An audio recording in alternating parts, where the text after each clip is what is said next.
are set to name Mike Borgonzi as their new general manager. That is the very latest from our NFL insider, Jonathan Jones. Borgonzi has been in the Chiefs organization since 2009, being a part of 3 Super Bowl runs there. He's been the assistant GM under Veach starting in 2021, and he's going to have a huge decision to make right off the bat with the Titans owning the #1 overall pick in the upcoming draft. Let's welcome in our lead NFL insider, Jonathan Jones. JJ, let's start things off. Mike Borgonzi, why him for this role? Yeah, he's been one of the top candidates the last couple of years. You noted his resume and experience there. He's been with the Chiefs for close to 2 decades now, and he has kind of come up under a number of general managers. When you go from Scott Pioli to John Dorsey, now with Brett Veach, and of course Andy Reid, he's seen so much of it there. He was a finalist in Washington with the Commanders for their GM job last year that went to Adam Peters. He goes back to Kansas City. Oh, he just wins another Super Bowl, of course. And then this year, a hot name where he interviewed with the Jets. I would like to believe that he actually would have gotten a second interview with the Jets. I did not hear if he ultimately got an interview with the Las Vegas Raiders, the other team with an opening. But clearly, he was an impressive candidate, an interview in Nashville, where he interviewed virtually last week, and then they brought him in person to meet with the president of football operations, Chad Brinker, with the owner, Amy Adams Strunk, and President Burke Nihil, and that is where he ultimately won the job on Wednesday. The Titans spent some of this afternoon calling around to the other candidates, letting them know that they were out. And of course, making the call to Mike Borgonzi, telling him that he's in. Now they just have to work out and hammer out a contract. There shouldn't be any bumps in the road. He should ultimately become the general manager of the Tennessee Titans. And JJ, of course, when we're thinking about the Tennessee Titans, we're all, our head is on Will Levis. What are they going to do with that #1 overall pick? It certainly feels more and more like a quarterback. So that's obviously one of the first orders of business. But what other changes are you anticipating for him to make there right out of the gate? Yeah, great question. They have the #1 overall pick, and so you can go ahead and imagine it will be a quarterback. They're going to have Will Levis in the fold in 2025. If Will Levis is the week 1 starter, something's probably gone wrong in the offseason and in training camp. There's a number of things that Mike Borgonzi is now tasked with doing. I think that we're going to see a little bit of a reimagining of the front office. It's an interesting and unique look that they have there in Tennessee. Chad Brinker, again, the president of football operations. He reports up to Amy Adams Strunk, and the GM reports into Brinker, but the GM is still doing GM-like duties. So whether he has control of the 53-man roster or Brinker does, he's the guy who is bringing in the players. And Chad Brinker, of course, is going to have some veto power over that if he needs to. What else is he going to do? I could see an assistant general manager being brought on. I would not at all be surprised if a veteran AGM is brought in, someone who has been around the block a little bit, because this is now Brinker's 2nd year in this role as president of football operations. This is, of course, Borgonzi's 1st time as the general manager. So I would anticipate the Tennessee Titans bring in some experience into that front office. And then lastly, how are they going to operate in the draft and free agency? They're not going to go spending willy-nilly, and they are going to draft and develop there in Tennessee. When you consider Brinker's background coming from Green Bay, that's the motto there. When you consider Borgonzi, a place in Kansas City where there's not a lot of financial resources there, they're going to make sure they make do with what they have this year and moving forward. They have a big hole to climb out of, because in years past, this is a franchise over a number of different regimes that has not drafted well. They have missed on a lot of top 100 picks dating back 5-6 years up until honestly this season. So there's a lot to get done in Nashville, but they believe they have the group there that can do it, hiring Mike Borgonzi as GM. All right, JJ, we certainly appreciate it joining us here. There's a lot of question marks as to what they're going to do there in Tennessee, but step 1, they are close to naming a new GM in Mike Borgonzi. Thanks so much, JJ. We appreciate it. And speaking of the Titans and what they're going to do with that #1 overall pick, here's how our draft expert Ryan Wilson sees it shaking out 1 through 10. He has them going the quarterback route, taking Cam Ward #1 overall as their new quarterback of the future. So let's bring in Ryan Wilson to talk more about this. And Ryan, before we get into, the potential and if they take the Shedeur or Cam Ward route, we were just talking with JJ. This is a guy, Mike Borgonzi, who was in the running last year for the Commanders. How much more pressure do you think he's under, seeing how the Commanders were able to successfully turn things around with Jaden Daniels? They're, in the divisional round now. How much more added pressure is that for a first-time GM who is now picking #1 overall? Not in the exact same situation, but kind of where you're looking at a quarterback and looking to turn things around very quickly. That's a great point, Jacqueline, and that's something that the ownership probably pointed to during the interview, saying, hey, look, if they can do it, why can't we? We're in a division that isn't quite as competitive, honestly, as the NFC East. And the thing that happened is this. Adam Peters, of course, got that job from San Francisco to be the Commanders' GM. They hired Dan Quinn, so they had the right head coach in place. Brian Callahan's coming back for year 2 in Tennessee.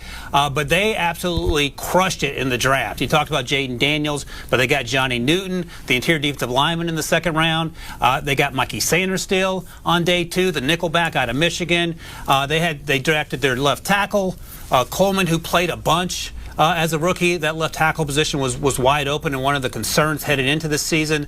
So up and down the roster through the draft, they got a lot better. And then the infrastructure that came with Adam Peters and Dan Quinn, and of course owner Josh Harris, made it work, and made it work a lot faster than anyone expected. So the expectations should be high in Tennessee. They were high already. We thought we'd see more from Will Levis. That didn't happen. And that division is wide open. The Jaguars, weren't very good last year. C.J. Stroud and the Texans were sort of up and down. They looked great last week in the playoffs, but the regular season left a lot of questions. In Indianapolis, no one knows what the quarterback situation is going to be there long term either. So I think there should be a lot of pressure going in, perhaps similar to what Washington had, for the very reasons that Washington had that success during the 2024 season. Yeah, and certainly the expectations are higher when the division is a little bit more winnable than others. So Ryan, in your mock draft that we pulled up, it was Cam Ward in the latest mock, but ultimately, what do you think they should do with that #1 spot? Why Cam Ward over Shedeur? Just kind of explain your reasoning there and which way they should ultimately go when it comes to the quarterback position and that #1 overall pick.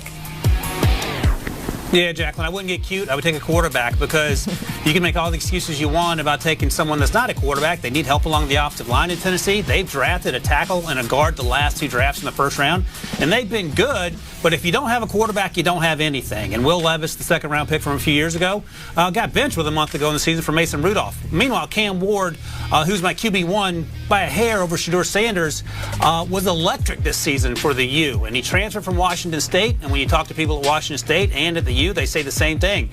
He's not a rah-rah guy. He's not going to get in your face guy, but he is a fantastic leader, and his teammates rally around him, in part because he plays at such a high level. One of the issues coming into the season, when you talk to scouts who had him as a day 2, perhaps day 3 guy, they wanted to see him play on time, get through his reads more, and be more like an NFL quarterback in that sense, and he's done those things. There's a lot of hero ball. He can play out of structure and make plays on the run like few people can, but you have to be able to play on time, and we saw Jaden Daniels do that with a lot of success early. Meanwhile, we saw Caleb Williams struggle with that in Chicago. He figured it out as the season went on, but it wasn't like he could just step on the field in the NFL and it suddenly clicked for him, in part because he was so used to having to do everything at USC. Similar situation with Cam Ward at the U, but he got better as the season went on, and I think the physical gifts, his mentality, and his ability to ball out is what's going to make him QB1, and something that the Tennessee Titans should consider very seriously. Now, Ryan, we've had this conversation before about the Titans. Should they go the quarterback route? Should they, trade down and get a little bit of a haul? Because there are a handful of teams right there in the top 5, beside the Jags, that could really use a quarterback. How much does having a new GM and that pressure that we talked about, in your opinion, have them leaning towards going the quarterback route, even if this class is not necessarily as strong as others that we've seen in the past? And that's right. And those are the conversations they had during the hiring process. What are your plans, Mr. GM, if we hire you, in terms of the quarterback situation? What do you think of the quarterbacks we have on the roster? What do you think of the quarterbacks in this draft class? And then you go from there. And look, Mike Tomlin, I know you're a Mike Tomlin fan. I'm a Mike Tomlin fan. But he is probably the only person on planet Earth who wins more than he loses. And Steelers fans want to fire him because he doesn't win in the playoffs. And that's because they don't have a quarterback. Mike Tomlin is a fantastic coach, but if you do not have a quarterback, you are not going to go to the playoffs, and if you get to the playoffs, you're not going to go very far. So if that means you have to draft a quarterback every year, then you probably should draft a quarterback every year until you get it right, because you cannot be in a situation where you're Myles Garrett, for example. It didn't work out, obviously, with Deshaun Watson in Cleveland, but Myles Garrett made it clear, I want to know what the plans are in Cleveland before I sign up for more of this, because I'm burning Hall of Fame years on some pretty mediocre football. And I think that's what Cam Ward gives you. That's what Shedeur Sanders gives you. It gives you hope, because Travis Hunter, he's the best player in this draft class, and I don't even know if it's close. The thing is, unfortunately, he does not play quarterback. So if you take him if you're the Tennessee Titans, or if you take him if you're the Cleveland Browns or New York Giants, that's great.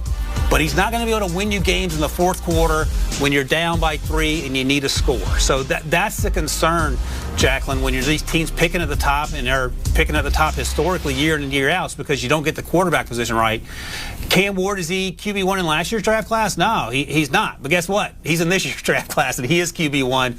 And if the Titans don't take him because they trade down and stockpile a bunch of picks, or they sign Sam Darnold, we'll see how it works out. But I think the easy solution is draft a quarterback, figure everything.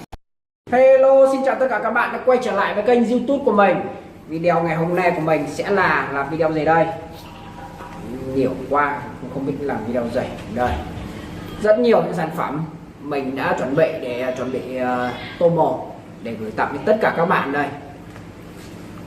Đấy, những sản phẩm chắc các bạn rất chi là quen thuộc, những đồ dùng, con vật đây. Và đồ dùng đi theo mình là hộp xăm màu của mình đây. Đây là những cây màu đầy màu sắc này, rất chi là tuyệt vời nha các bạn. Nếu các bạn thấy hay, hãy cho mình like và đăng ký kênh nha. Video chích tiếp tục mà đúng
Các bạn ơi,